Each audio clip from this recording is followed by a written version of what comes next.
entendido, porque nesse processo Deus já tinha feito muita coisa nas nossas vidas, né? A gente já estava bem estruturalmente, financeiramente, espiritualmente, emocionalmente, né? Como casal, a gente já estava rompendo muitas outras barreiras. Como a gente falava, né?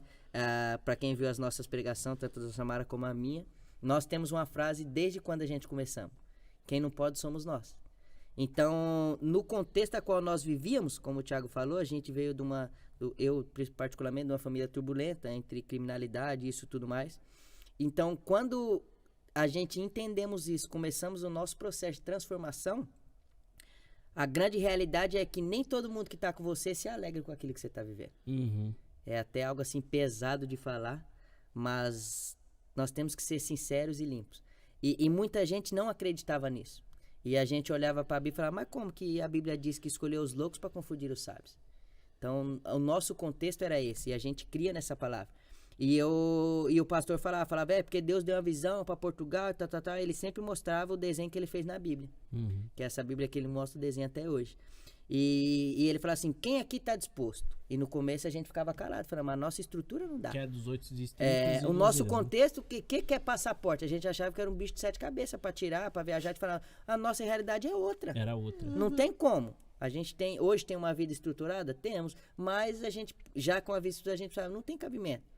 E a gente estava no processo de construção da nossa casa. Eu falava: nós construímos, nós vai embora, você é doido. E nós tínhamos o sonho de ter a casa própria. E eu, como todo menino de comunidade, eu tinha o sonho de ter um gol, 2 portas, rebaixado, pregado no chão e som batendo. E quando ele era o menininho do grau, tá? E a gente pensava assim, e a gente conversava, e o pastor falava, e todo mundo levantava a mão e tal. E eu sempre fui um tipo de pessoa, e sou até hoje, que eu procuro não agir por emoção do calor do momento. Uhum. Porque é como a Samara falou, a primeira atitude que eu tive quando descobrimos que estava grávido foi o calor da emoção. E eu vi que não foi uma atitude correta. Então, de lá pra cá, eu comecei a me policiar nessas questões. E eu falei, não, então... E o povo falava, e todo mundo se animava, o pastor falava: e quem já tirou o passaporte? O povo já tudo calado. Falou: então, como que vocês querem romper em fé se vocês não deram o primeiro passo? Uhum. E nós, e agora? Não, porque... E a gente ouvia relatos, não, eles não tem como. Tá maluco? O Alha e a Samara não vão dar certo. Tá dando certo por milagre, né? Falava. Então o pastor Alexandre e a pastora Lu, eles mantinham viva essa chama de Portugal quando estavam lá. Ele sempre falava isso, Na reunião de líderes, né? Ele falava dessa questão. E para resumir, né, para não tomar muito tempo. Quantos líderes de lá da época de vocês hoje estão aqui com a gente? 6. 6. Marcelo, Fabiana, Jean, Carol, Luciano a Luciana Lourenço e o Luizão, você e eu, e tô esquecendo de alguém? O Júnior e a Jenny. Quem mais? Acho que eu tô esquecendo. O Jean e a Carol eu já falei, né? Eu acho que era esses, né?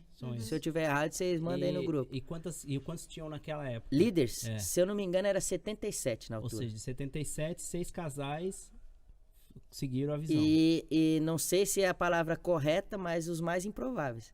Eu acho que o mais provável de estar aqui era o Marcelo, o William Bonner. Boa noite, se ele estiver assistindo aí. Porque o Marcelão, esquece, o Marcelão é top, tem nem como falar dele, ele é excepcional. E a gente vivia nesse contexto, e a gente tomamos isso e falamos: vamos começar a orar, que se for da vontade de Deus, nós vamos. Aí teve uma primeira reunião, o pastor falou: Deus já deu alguns nomes pra nós, e não sei o quê.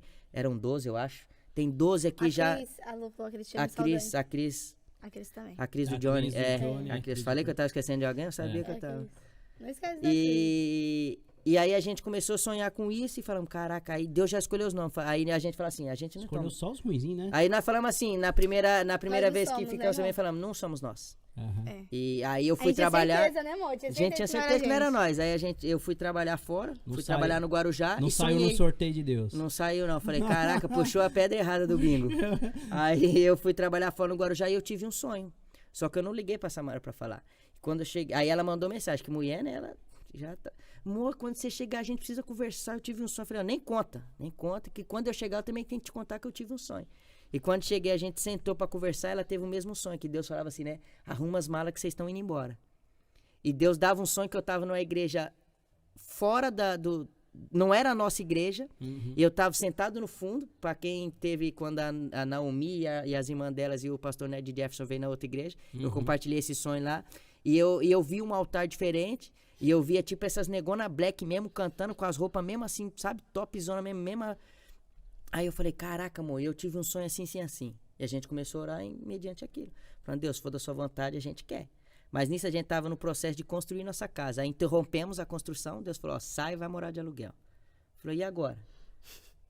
Uma loucura, né? Uma loucura, meus pais não entenderam, ninguém entendeu, nem nós entendemos, mas a gente estava disposto a viver o sonho de Deus. Fomos para essa casa de aluguel, ficamos mais perto da igreja, ficamos lá 1 ano, depois Deus falou, agora vocês vão voltar e vão construir. E nisso tudo a gente entendemos que o quê? Que não era, Deus estava nos forjando, não para viver os nossos sonhos, mas para viver os sonhos dele. No entanto, nós voltamos para nossa casa, não terminamos ela 100%, e eu tive a oportunidade em 2017 de comprar o meu Gol dos sonhos, 2 portas. Um amigo do meu pai me ligou, eu tinha um Fiat Maré e ela quebrou, quem sabe quebra sempre.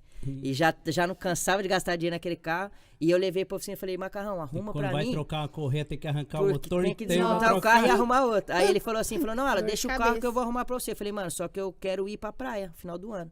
Porque o meu sonho era tirar a carta e descer pra praia. E nessa altura foi quando eu tirei a carta e não cheguei a descer pra praia. E eu falei, mano, eu preciso arrumar o carro que eu vou pra praia.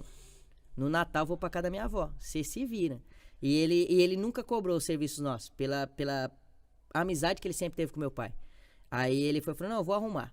E conversa vai, conversa vem, ele não conseguiu arrumar. E ele tinha comprado esse Gol.